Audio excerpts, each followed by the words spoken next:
Boa noite, pessoal. Sejam bem-vindos de volta, né? Quem estava na live anterior. E quem não estava, seja bem-vindo agora. A gente vai falar agora nessa live sobre a birra. E por que a birra acontece. Mas antes de falar da birra, eu queria falar para vocês do programa de disciplina. Já falei na live anterior, mas para quem não estava, tá?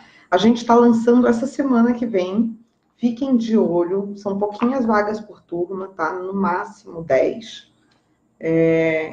E para quem é de Curitiba e para quem é de Florianópolis, a gente vai lançar as inscrições para o programa de disciplina positiva, que vai começar a acontecer em fevereiro, e em Florianópolis em março, tá? Então já garantam a vaga de vocês. Você recebe esse livro daqui, que é o meu livro de disciplina, chama Educando com Respeito. E são 7 aulas, 7 encontros presenciais, e depois tem mais 6 encontros que são virtuais, né? Que são aulas gravadas que vocês vão assistir em casa. Quem não é de Curitiba e quem não é de Florianópolis, agora finalmente tem a opção, tá? Foi lançado semana passada. Se você entrar no site lá, sosseguinho.com.br, você entra em serviços, programa de disciplina positiva, e aí você tem a opção de fazer esse curso agora online, tá? E você também recebe o livro pelo correio e faz as aulas aí na sua casa. Então tem até o pessoal aqui de Curitiba mesmo que está fazendo, que não pode comparecer nos sábados de manhã, enfim. Então dá para fazer, tá? Inclusive um dos encontros desse curso é sobre birra e agressividade, que é o assunto que a gente vai falar hoje, tá? Mas mais especificamente a gente vai falar hoje do porquê que a birra acontece. Essa semana teve muitos casos aqui no consultório nos quais eu precisei explicar que a birra não é pessoal e não é falta de educação, tá? A birra ela acontece por 2 motivos básicos. Primeiro, porque quando o bebezinho nasce, a única forma de comunicação que ele tem é eu choro e me atendem. E tem que ser assim, não adianta entrar numa já, então eu não vou atender porque senão vai ficar birrento. Não, tem que ser assim, né? A única forma que o bebê tem de te mostrar que tá com fome, que ele tá incomodado com a fralda, que ele tá com sono, qualquer coisa, a única forma que ele tem de fazer isso é chorando. Então ele vai chorar e a gente vai atender. Depois de um tempo, por volta ali de entre 1 ano e 3 anos, a criança vai adquirindo outras habilidades, outras formas de se comunicar, tá? Mas a criança não está super craque naquelas formas de comunicação, né? Então, de vez em quando, o que vai acontecer é dar uma falha nessa comunicação e a criança acaba recorrendo à forma de comunicação que ela tinha antes, que é o choro. Então, mesmo quando você diz assim, mas não sai uma lágrima, não tem problema, não é? Não quer dizer que ela está fazendo isso para te atormentar. Ela está fazendo isso porque ela não conseguiu se comunicar de outra forma, tá? Então, a gente vai aos poucos, ao longo desse tempo, conforme a criança vai aprendendo a falar melhor, a gente vai virando a balança da eficiência, tá? Que é a criança, antes o choro é absolutamente eficiente, tem que ser, né? Então, chora, eu atendo toda vez. E aí, depois, quando a criança já tem outras formas de comunicação, a gente vai trabalhando o autocontrole e o choro vai ficando menos eficiente e falar as coisas precisa ser mais eficiente.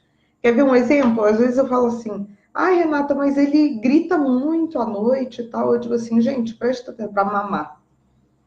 Às vezes criança de 2 anos e meio, 3, tipo, mama 3, 4 vezes à noite, que não tem mais necessidade. Aí eu digo assim, repara. Aí fala às vezes para a criança, filho, não precisa chorar. Eu digo, precisa. Porque se a criança acorda e pede para você assim de madrugada, mamãe, por obséquio, você pode me dar uma mamadeira? Você vai dizer que não. Mas se ela gritar, em algum momento você pode dizer que sim. E muitas vezes diz. Isso não quer dizer que a criança tem a cognição suficiente para entender que, eu vou gritar. A criança não consegue pensar isso, tá, gente? Eu vou gritar bastante porque aí a minha mãe vai dar. Tá? Ela não pensa isso racionalmente, conscientemente, mas é um condicionamento, tá?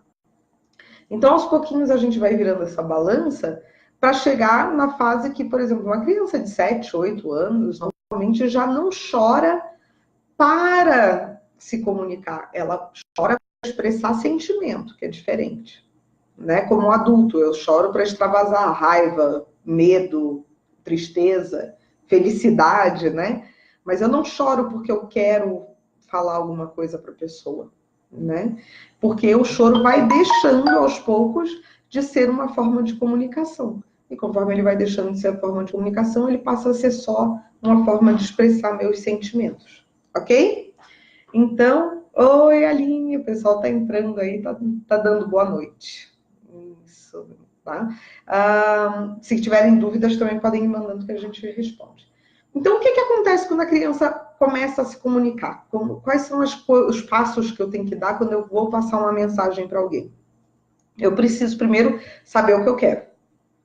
Então, eu vou ter uma sensação, uma vontade, um impulso, né? Oi, Thaís. Aí, depois disso, eu vou ter que escolher qual é o código que eu vou usar para me comunicar. Então, esse código pode ser na língua portuguesa, inglesa, japonesa, pode ser escrito, pode ser gestual, pode ser um olhar, né? Pode ser uma postura corporal, a gente tem vários códigos. E a criança, ou nós todos, temos que escolher um, quando a gente tem uma sensação, resolve se comunicar, eu digo, bom, eu tenho que ver como é que eu vou comunicar isso. Oi, Carol. Carol também entrando agora. Sejam bem-vindos.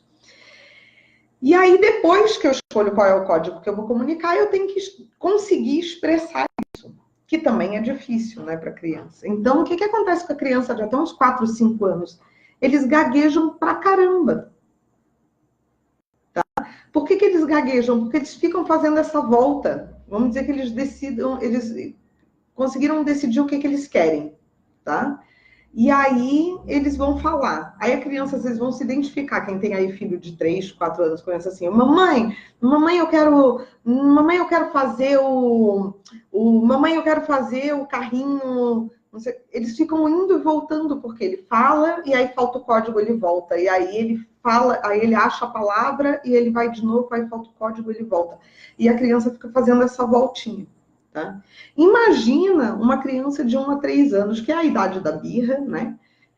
Que essa expressão, além de achar o código ser difícil, a expressão, a coordenação motora que eu tenho que ter para expressar as palavras que eu quero falar é imensa para a criança nessa idade. Tá? Então, quando eu tenho uma quebra em alguma coisa, às vezes a criança não sabe o que é comunicar, às vezes ela sabe o que é, não tem o código, não sabe como. E às vezes ela sabe qual é o código, mas ela não consegue expressar. Normalmente porque ela está super cansada, ou porque ela está nervosa, ou porque simplesmente não conseguiu. E aí ela vai recorrer de qual é a forma de comunicação que eu tenho desde que eu nasci. O choro. É como se fosse um bug, como deu um tilt na criança, entendeu? E aí ela começa a fazer a birra. E aí, aquilo vai. E aí, normalmente, a gente ainda erra, porque a gente começa a tentar resolver a birra. E aí, quando eu tento resolver a birra, eu tento negociar ou brigar com a criança. E aí, são duas coisas que não vão funcionar. Oi, Alan, tudo bom? A Janaína, oi, Janaína. O pessoal tá dando boa noite aqui. Tainara Mirandade, né?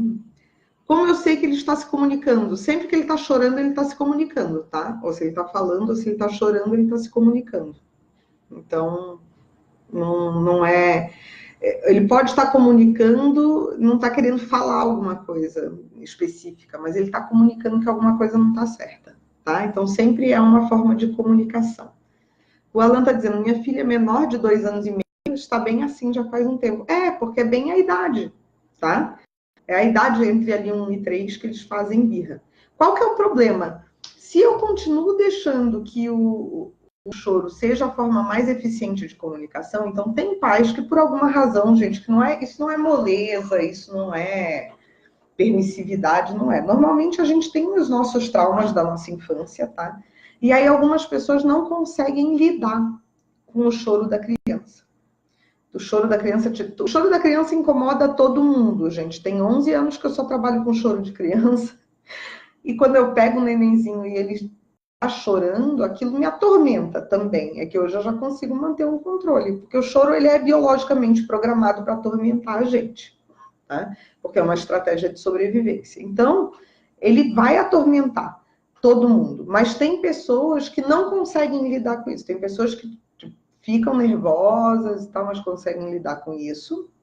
Botar em perspectiva, não, é só uma criança, na verdade é uma criança te dizendo que não está gostando de alguma coisa, né? E tem gente que não consegue lidar com isso. Tem alguns pontos, mas eu nem vou entrar aqui agora numa psicologia muito mais profunda, né? Mas assim, tem alguns pontos da nossa infância que fazem com que a gente não consiga lidar com o choro. A Thaís está comentando, né? Thaís Matteoli, eu não consigo lidar com o choro. Então, Thaís, isso é uma coisa que a gente pode conversar, mas quando é muito intenso, eu até encaminho para o psicólogo. A mãe, no caso. Tá? Já tive casos de, por exemplo, a gente querer trabalhar a questão do sono, mas a mãe ter um caso tão grave de aversão ao choro, que até aqueles gritinhos que o neném dá, assim, brincando, deixavam ela... Aí eu disse, não tem como trabalhar, né? Aí foi para terapia e tal, e aí ela conseguiu elaborar aquilo, e aí depois a gente conseguiu trabalhar a questão do sono do bebê, tá? Então a gente tem que ver. Se eu não consigo lidar com o choro, o que acontece? Então uma das frases que tem no meu livro que é: quanto mais medo de choro eu tenho, mais choro eu ouço. Porque aí quando a criança pede direito, eu não faço o que ela quer. E aí quando ela chora, quando ela grita, eu corro e faço para parar de chorar. Com isso, gente, sem querer, eu estou dizendo para a criança que a melhor forma de comunicação para ela é o choro. E ela vai seguir se comunicando dessa forma, tá? Ó, Malineneto, né? Eu acabo cedendo também porque não tolero o choro. E aí vocês acabam ouvindo muito mais choro, tá? A verdade é essa. Infelizmente, vocês acabam ouvindo choro quase que o dia inteiro porque vocês não conseguem lidar com o choro. Isso não é culpa de vocês, né? Tipo, não tem culpa. Eu não trabalho com culpa, nem com certo, nem com errado.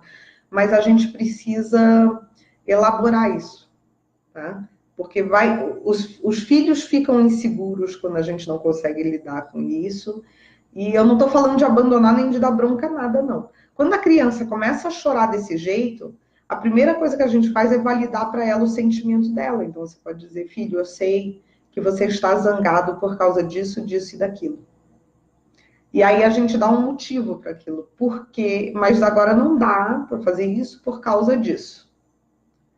E por fim, se der, você pode dar uma perspectiva. Tipo, eu tô indo embora do parquinho, mas semana que vem ou amanhã a gente volta. Então você dá uma perspectiva para a criança, porque para a criança, quando a gente diz vamos embora do parquinho, ela acha que acabou o parquinho na vida dela, né? Então você dá a perspectiva de que vai voltar. Isso não vai acabar magicamente com a birra, não é assim. Às vezes o pessoal fala, Renata, mas eu faço essas 3 coisas e a criança continua fazendo birra. Vai continuar. Mas aí você diz assim, eu vou esperar você se acalmar. E você fica ali junto com a criança, esperando ela se acalmar mesmo. Não é tentando acalmar ela, é esperando ela se acalmar. Para agora e transporta para um adulto. Se você chega em casa, ou chega na casa da sua amiga, ou no trabalho, e aí você tem uma amiga e ela tá se esfalfando de chorar. De não conseguir falar, sabe aquele dia que a gente fica... O que foi? A pessoa não consegue nem falar com você. O que você vai fazer?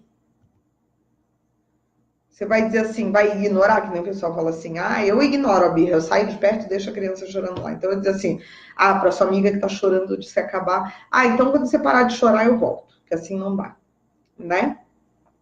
Não vai fazer isso. O que você vai fazer? Provavelmente você vai sentar do lado da pessoa, ficar fazendo um carinho nela, esperando ela se acalmar para vocês poderem conversar.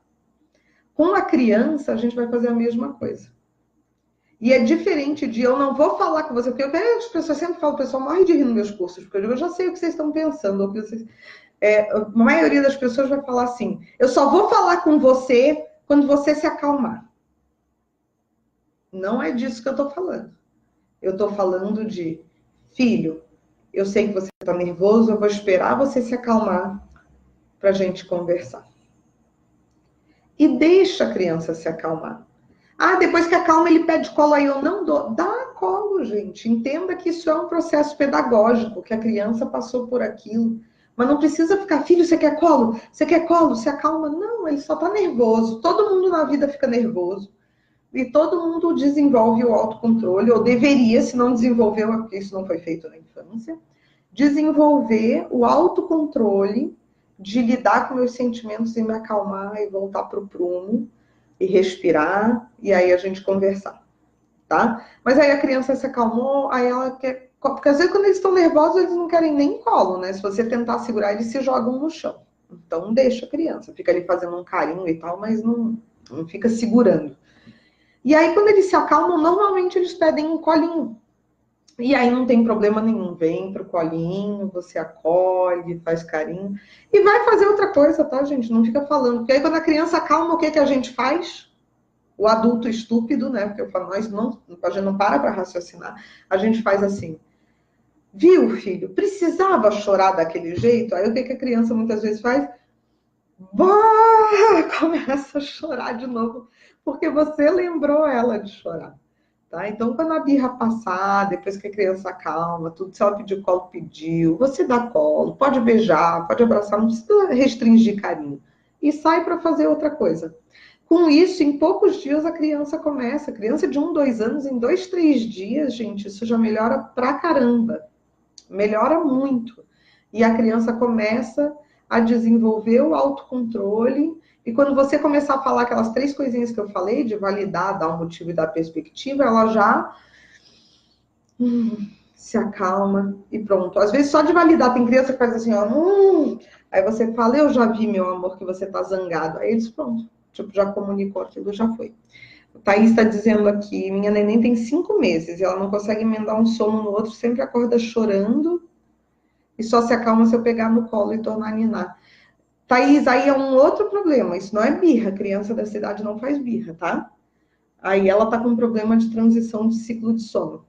Entra na página do Facebook. Eu tenho há 2 horas atrás, tirei um monte de dúvida de sono. E qualquer coisa entra em contato que a gente marca uma consulta, a gente agenda para conversar especificamente sobre isso. Mas isso não é birra, tá? O birra vai começar de forma rudimentar por volta dos 8, 9 meses. A gente fala mais em birra entre 1 e 3 anos, tá joia? Vamos ver quem mais. Ai, a Fabiane entrou. Oi, Fabiane. Janaína, aqui a birra dura uns 15 minutos. Falo com ele e saio de perto e faço algumas coisas para me distrair daquele choro. Volto a falar com ele antes da birra acabar, ofereço o peito, ele mama e pede desculpas. Nessa hora... Agradeço a Deus por ter sobrevivido e por não ter dado uma palmada nem perdido a razão.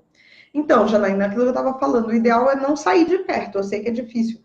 O homem é muito prático, né? Eu já tive uns pais que eu acho maravilhoso. Às vezes as mães ficam meio bravas com eles, mas tem coisa que eles fazem que eu gosto.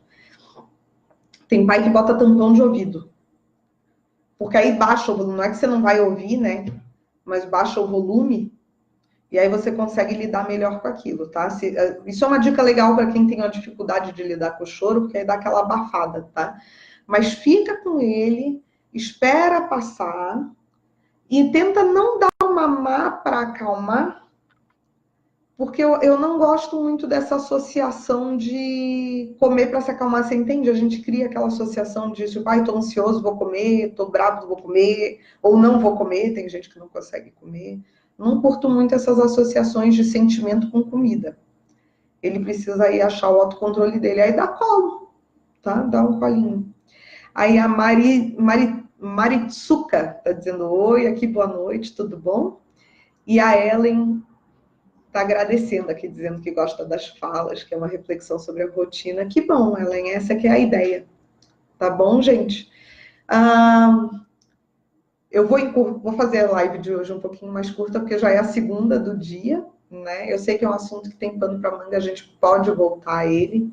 E também porque estamos em férias escolares, é sexta-noite, eu marquei de ver um filminho com as minhas pequenas que estão lá em cima me esperando. Tá joia? Mas eu espero que vocês tenham gostado. Se tiver mais dúvida, deixa aí, que às vezes eu entro e vou respondendo. Ou quem quiser entrar em contato, pode agendar consulta direto pelo site, pode ser online, pode ser aqui no consultório em Curitiba, pode ser na sua residência, se for de Curitiba, Basta entrar lá no site agora, de madrugada, final de semana, dia santo, vocês entram lá no site, em serviços, consultas. Quem é de fora do Brasil já escolhe até o fuso horário, marca o horário, já o jeito que quer ser atendido.